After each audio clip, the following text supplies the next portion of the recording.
Good news Indonesia nih, Batam akhirnya jadi pulau primadona karena sekarang duit dari Singapura dan Malaysia berlomba-lomba buat datang ke Batam. Kok bisa sih? Ada apa gerangannya sehingga kemudian Batam itu menjadi seksi, menjadi menarik di mata warga negara asing. Jadi kalau teman-teman penasaran apa sih yang terjadi di Batam, jangan di skip video ini. Let's check this out. Jadi teman-teman udah resmi nih ya, di tahun 2025 kemarin itu lebih dari 1 juta wisatawan mancanegara yang datang ke Pulau Batam. Spesifik nih. Dan kedatangan Wisman ini didominasi oleh rakyat Singapura. Jadi hampir 60% wisatawan yang datang ke Pulau Batam itu orang Singapura. Bahkan berdasarkan data ya, tingkat kunjungan wisatawan asing ke Singapura dibandingkan tahun 2024, di tahun 2025 itu growth-nya udah lebih dari 20% guys. Jadi terjadi peningkatan signifikan. Tentu ini ada hubungannya juga dengan pelemahan mata uang Indonesia terhadap dolar Singapura. Dan saking mendominasinya wisatawan Singapura, dalam satu hari nih saat weekend bisa lebih dari 10.000 rakyat Singapura berbondong-bondong datang ke Batam. Kok bisa ya Batam tiba-tiba jadi kebanjiran wisatawan Singapura ya? Tentu lu ingat dulu dong flashback Benix ya. Tahun lalu gue pernah bikin video spesifik soal Singapura dan bagaimana itu bisa memperkaya orang Indonesia kalau kita pinter. Kenapa? Karena tahun lalu kita mencatat ada lebih dari 3.000 restoran di Singapura yang bangkrut, tutup. Jadi lu bayangin ya, banyak pengusaha F&B, cafe, restoran di Singapura itu bangkrut. Bahkan Michelin Star restoran aja sampai tutup loh, restoran bintang 5 loh. Jadi bukan cuma pengusaha UMKM, pengusaha-pengusaha restoran kecil, kios-kios kecil, sampai pengusaha hotel bintang 5 aja tutup. Saking sulitnya berbisnis di Singapura, udah biaya makin mahal, UMR makin tinggi, biaya sewa naik terus, akibatnya jadi gak kompetitif jadi pengusaha di sana. Nah, makanya jangan heran kalau PHK massal itu pada akhirnya menghantui Singapura. Nah, lu udah tahu dong kalau makin banyak orang di PHK di sebuah negara, artinya peredaran duit itu semakin sedikit. Kantong-kantong dompet di Singapura itu bukannya makin tebal tapi makin tipis. Karena makin sedikit orang yang pegang duit, jadi mereka budget buat belanja juga makin berkurang. Akibatnya apa? Banyak pengusaha-pengusaha juga yang akan tutup perusahaannya. Kenapa? Karena udah gak ada customernya. Customernya dikena PHK, ngapain lagi? Bisnis. Dan berdasarkan data di CNN itu terjadi memang PHK besar-besaran di Singapura, tembus hampir 20.000 orang loh daftar PHK di bulan November 2025. Dan yang paling banyak adalah orang-orang yang bekerja di sektor teknologi dan properti. Ini data resmi ya guys dari Kementerian Perdagangan dan Industri Singapura. Bahkan kita mencatat ya di bulan September inflasi di Singapura itu udah naik di atas 0,4%.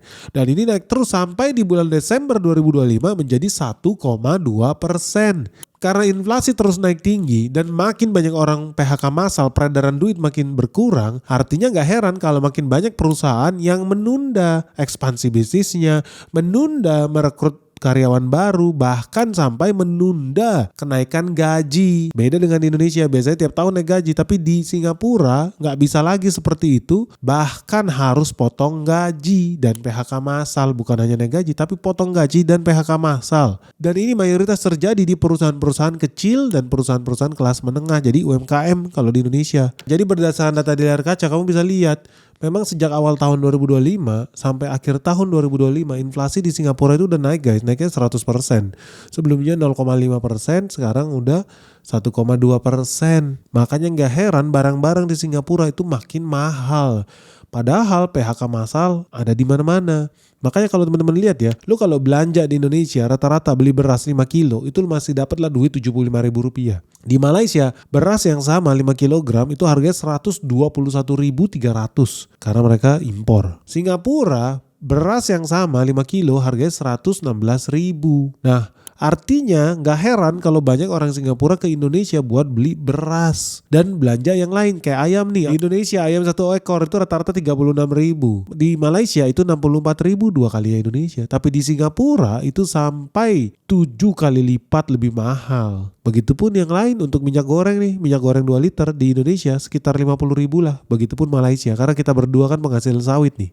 Tapi di Singapura harganya 50% lebih mahal. Untuk minyak 2 liter mereka harus bayar 72.600.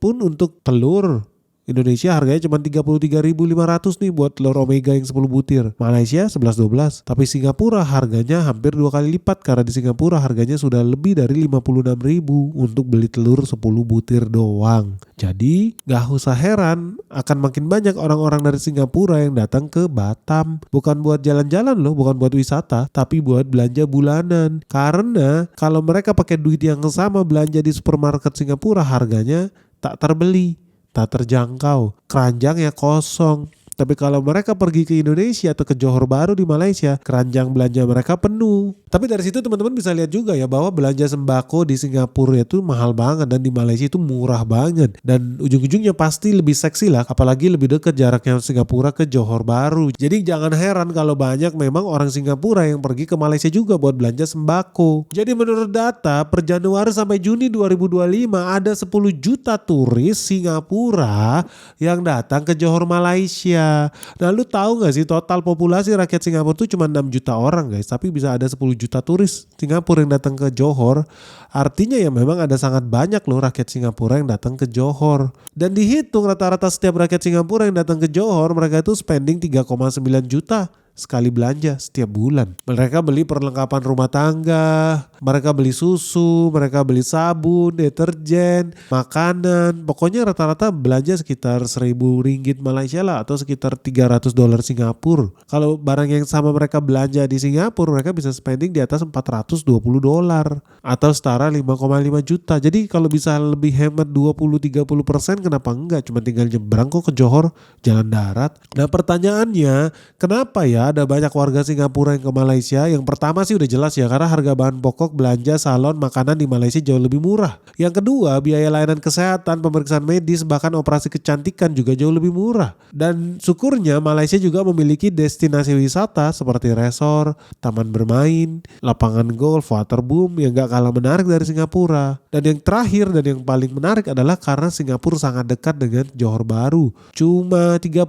menit jaraknya antara Singapura dengan Johor Bahru. Lu tinggal naik bus, bayar tiket 100.000, lu langsung nyampe ke Malaysia. Nah guys, ini sebetulnya opportunity yang menarik guys. Kenapa? Karena kan udah ada datanya nih, orang Singapura rata-rata spending sekitar 3,9 juta rupiah setiap bulan setiap mereka datang ke Malaysia. Nah lu bayangkan ya kalau seandainya kita bisa tarik lebih banyak wisatawan yang datang ke Indonesia dari Singapura. Kenapa? Karena udah ada datanya bahwa satu orang Singapura itu spending 3,9 juta loh sekali datang ke Malaysia. Nah datanya kan dalam 6 bulan ada 10 juta orang Singapura datang ke Malaysia. Berarti dalam 1 tahun itu ada 20 juta guys. Lu bayangkan kalau Indonesia bisa ambil 10%-nya aja deh. Gak usah muluk-muluk, 10% dari orang Singapura yang pergi ke Johor Bahru. Artinya ada 2 juta wisatawan yang kita bisa tarik. Nah kalau 2 juta wisatawan itu bisa datang ke Indonesia dan satu orang wisatawan itu menghabiskan 3,9 juta rupiah di Batam, artinya peredaran duit yang bisa didapat adalah 2 juta kali 3,9 juta rupiah. 2 juta turis dikali 3,9 juta rupiah itu setara dengan 7,8 triliun. Jadi bayangkan peredaran duitnya itu bisa 7,8 triliun setiap tahun. Kalau kita hitung dalam 5 tahun itu udah setara 39 triliun guys. Gede loh, dan itu cuma 10%-nya loh. Bayangkan kalau kita bisa tarik 20%. Kalau kita bisa tarik 20% berarti Indonesia bisa dapat duit hampir 16 triliun setiap tahunnya. Nah lu bayangin APBD-nya Batam aja itu cuma 4 triliun. Tapi kalau dia bisa tarik sampai 20%, dia bisa dapat 16 triliun. Artinya Batam bisa ketimpa duit 4 kali lebih banyak dibanding yang semestinya. Nah jadi permasalahan gini, kenapa sebetulnya Indonesia gak bisa maju-maju di Batam? Maju pak 20%. Oke, sebenarnya bisa maju 2000% guys. Kecil kalau cuma 20%, tapi 2000% dong.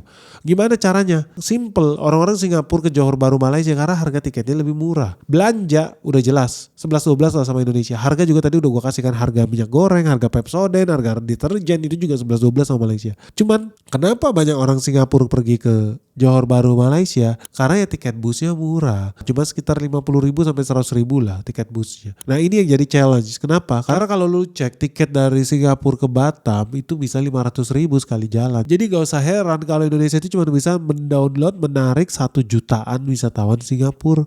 Tapi Malaysia bisa mendownload 20 juta wisatawan dari Singapura. Kenapa? Ya karena ongkosnya lebih murah. Nah ini yang harusnya dilakukan oleh pemerintah Indonesia. Apa? Pemerintah harus berani nih mensubsidi tiket ferry pulang pergi dari Singapura ke Batam. Subsidi berapa sih? Ya kalau subsidi 50% berarti bayarinlah 250.000. Pulangnya bayar sendiri penuh. Atau bahkan menurut gue lebih berani sih. Subsidi aja 100%. 500.000 rupiah loh. Kali 2 juta wisatawan. Misalkan kita mau tarik 2 juta wisatawan. Itu cuma subsidinya setara 1 triliun setiap tahun. Tapi kita bisa dapat 7,8 triliun. Worth it gak? Menurut gue worth it. Kenapa enggak? Lu gak tahu ya, selama ini mereka juga lakukan hal yang sama terhadap kita loh. Kalau orang Indonesia nih pergi dari Indonesia ke Singapura, lu tahu bayar tiketnya berapa? 900.000. Lu cek nih, kalau lu berangkat hari ini ke Singapura lu bayar 900.000. Tapi di hari yang sama kalau lu berangkat dari Singapura ke Indonesia, lu bayar 2 juta, 2 kali lipat lebih mahal. Kenapa bisa begitu? Ya udah jelas. Karena good news guys, ada kabar spesial buat kalian semua karena Sekolah Saham Benix Season 9 akan segera dimulai kembali. Dan tema kali ini sangat menarik, khususnya buat teman-teman investor pemula di IHSG yang masih belum tahu gimana sih saham-saham yang bagus, gimana sih cara melakukan perhitungan analisis laporan keuangan secara fundamental. Ini saat yang baik untuk mendaftarkan diri kalian sekarang juga. Karena di sini kita bakal belajar gimana cara menilai suatu saham, cara menilai suatu emiten, baik dari segi bisnisnya maupun dari segi catatan keuangannya, sampai menghubungkan itu semua dengan analisis ekonomi makro. Dan yang bikin lebih seru lagi, di tema kali ini kita bakal bahas proyek Danantara. Gila nih, duitnya triliunan guys. Dan kita bakal bahas ini dengan lebih detail lagi di Sekolah Saham Benix Season 9. Dan buat kamu yang masih bingung gimana sih caranya profit di IHSG, kenapa sih penting untuk menjadi investor saham, lu bisa pakai kalkulator investasinya Benix yang ada di www.sekolahsahambenix.com. Di situ lu bisa tentukan target investasimu berapa. Lu pengen jadi miliarder di usia berapa? Lu pengen jadi triliuner di tahun keberapa? Dan dari sana lu bisa hitung gimana caranya bisa mendulang profit dari cuan di IHSG. So buat kamu yang belum bergabung di season sebelumnya, ini adalah kesempatan langka karena sekarang harganya diskon jadi 9 jutaan saja alias diskon 25% guys. Ingat ya, ini diskon 25% hanya untuk 25 pendaftar pertama. Jadi tunggu apa lagi? Segera daftarkan dirimu sekarang juga melalui nomor WhatsApp yang ada di bawah ini 0811 868 959 atau bisa juga kunjungi website Sekolah Saham Benix di www.sekolahsahambenix.com. Yo guys, segera daftarkan dirimu sekarang juga. Sampai ketemu ya di Sekolah Saham Benix Season 9 yang akan segera dimulai di tanggal 7 Maret 2026. Oke guys, segera daftarkan dirimu sekarang juga. Sampai ketemu ya. Kenapa bisa begitu? Ya udah jelas. Karena disubsidi sama pemerintah Singapura. Supaya apa? Kita makin banyak orang-orang Indonesia spending money ke Singapura. Belanja, nginep di hotel, berjudi, makan-makan. Supaya makin kaya raya orang Singapura. Mereka nggak apa-apa, kita subsidi aja tiket pesawatnya. Tapi nanti mereka pulang bayar mahal. Simple. Jadi dibikin semua lebih simple dan murah. Afturnya murah, airport tax-nya murah. Supaya apa? Ya jauh lebih banyak lagi orang Indonesia yang senang berbelanja dan datang ke Singapura. Masa kita bego banget, gak ngerti-ngerti, bingung gua menteri kita kerjanya apa ya. Lu lihat Malaysia pun lakukan strategi yang sama. Kalau lu hari ini pergi ke Malaysia, lu bayar 1,3 juta guys ke Kuala Lumpur dari Jakarta. Tapi dari Kuala Lumpur ke Indonesia bayar berapa? 2,6. Ini kan pinter si Malaysia ini sama Singapura. Pinter banget, mereka ngerti gimana cara mendownload duit orang Indonesia. Pas kita ke sana dikasih tiket diskon 50%. Subsidi. Tapi pas pulang bayar mahal, full. Nah kita bisa lakukan yang sama. Harusnya pemerintah Indonesia udah tahu ya. Banyak orang Australia senang ke Bali. Banyak orang Malaysia senang ke Bandung. Banyak orang India senang ke Indonesia. Subsidi mereka. Identifikasi mana turis-turis yang spending powernya paling banyak. Per datang. Turis Singapura berani bayar $2.000. Turis dari Jerman sekali datang €3.000. Subsidi sama mereka. Yang disubsidi siapa? Garuda Indonesia. Gak apa-apa, Garuda Indonesia makin tambah banyak duitnya. That's okay. BUMN punya kita juga. Tapi dampak ekonominya signifikan. Kalau kita nambah 1 juta, 2 juta, 10 juta turis asing yang spending money di Indonesia, perputaran duit di Indonesia makin besar, devisa negara kita juga makin kuat. Nah pertanyaannya, kalau Malaysia aja punya otak, tidak goblok, Singapura juga punya otak, mereka berani mensubsidi maskapai biar makin banyak orang-orang datang ke sana, termasuk Thailand dan Vietnam. Kok Indonesia masih goblok ya? Malah orang mau datang dikenain duit yang mahal. Kenapa nggak kita subsidi juga? Makanya lu gak usah heran ya, negara seperti Malaysia itu bisa mengundang 38 juta loh wisatawan asing. Indonesia itu cuma 13 juta wisatawan asing. Sedih gak? Sedih banget menurut gua. Sedih banget asli. Malaysia bisa mendownload lebih dari 2 kali lipat wisatawan asing yang datang ke Indonesia. Nah memang banyak PR yang harus diperbaiki. Contohnya SDM kita itu banyak yang masih kacau. Bukan cuma orang imigrasi, orang bea cukai. Banyak juga nih orang kena copet. Kemarin tuh warga negara Singapura mau belanja di Batam malah kena copet. Rugi, hilang duitnya $32.000. Padahal duitnya buat belanja bulanan dia. Lalu ada turis India dirampok di Batam saat liburan ke Batam. Ini kan lagi-lagi ya betul-betul menyedihkan. Kenapa? Karena kita sebetulnya sangat membutuhkan devisa. Kita butuh duit itu datang ke Indonesia. Tapi malah ditakut-takutin. Tapi malah dipalak. Tapi malah dibikin mahal biaya wisata ke Indonesia. Kenapa kita gak bisa kayak mereka sih? Agak pinter dikit apa? Kita gak butuh lu punya otak sampai 1,4 kilogram. Gak usah. Tapi juga jangan tol-tol amat kayak si channel 5 ons. Cuma 5 ons otaknya. Minimal pejabat di Indonesia adalah 800 gram otaknya please deh. Gak usah stunting-stunting banget lu jadi menteri lu. Terus gimana dong jadinya Indonesia nih? Menurut lu gimana guys? Apa pemerintah kita sudah siap nih buat mendatangkan lebih banyak lagi wisatawan asing ya ke Indonesia? Supaya makin banyak duit yang masuk ke Indonesia, dolar yang datang ke Indonesia. Jadi kita perlu lebih banyak wisatawan berkunjung dan berbelanja di Indonesia. Ya bukan cuma ke Batam aja sih guys, tapi juga ke seluruh pulau yang ada di Indonesia. Kita perlu sih. Tapi kira-kira solusi apa sih yang bakal dilakukan pemerintah kita ya buat mendownload duit-duit triliunan rupiah loh dari warga Singapura? Masa lu rela duit 50 triliun pergi ke Malaysia instead of ke Indonesia? Mumpung rupiah kita sedang melemah nih, harusnya kita bisa memanfaatkan momentum seksi ini yang artinya jauh lebih murah bagi orang Malaysia dan Singapura buat belanja di Indonesia. Harusnya kita permudah mereka buat mereka buang duit di sini. Jadi dari sini udah bisa lihat ya sebetulnya bahwa pelemahan rupiah itu kalau bagi banyak orang yang kemakan propaganda ya hal yang buruk. Tapi sebetulnya enggak, kalau dilakukan secara terstruktur. Dan Indonesia pengen menjadi negara berbasis ekspor, salah satu contoh bentuk ekspor jasa adalah pariwisata karena mendatangkan devisa. Jadi melemahnya rupiah mungkin bikin banyak orang takut yang hobinya makan barang impor. Hobi lu makan apa? Tempe goreng, tahu, kacang kedelai, bakmi, itu barang impor semua nih. Tapi gak semuanya panik ketika rupiah melemah. Ada yang senang karena ternyata buat rakyat Batam melemahnya rupiah ternyata ada dampak positifnya loh buat mereka yang tinggal di Pulau Batam. So gimana nih menurut kamu guys? Apa sih yang bisa dilakukan pemerintah ya biar Indonesia bisa lebih maju lagi pariwisatanya? Gue greget banget sih. Karena ya gue salah satu orang yang lama berbisnis di bidang pariwisata dan sebetulnya masih banyak potensi pariwisata kita yang bisa diperbaiki supaya kita bisa mencapai GDP 8% dari sektor jasa. Jasa apa? Jasa pariwisata. Kamu ada ide gak? Kira-kira gimana sih biar kita bisa memanfaatkan momentum pelemahan rupiah ini supaya makin kaya lagi Indonesia? Seperti yang gue bilang, Indonesia bakal tambah kaya raya begitu rupiahnya semakin lemah. Dan kita harus bisa memanfaatkan itu. Lo ada ide gak? Gimana caranya supaya kita bisa download duit dolar lebih banyak lagi? Yuk segera sharing pandangan kalian di kolom komentar di bawah ini. Semoga video ini bermanfaat. Salam sehat, salam cuan. Bye-bye.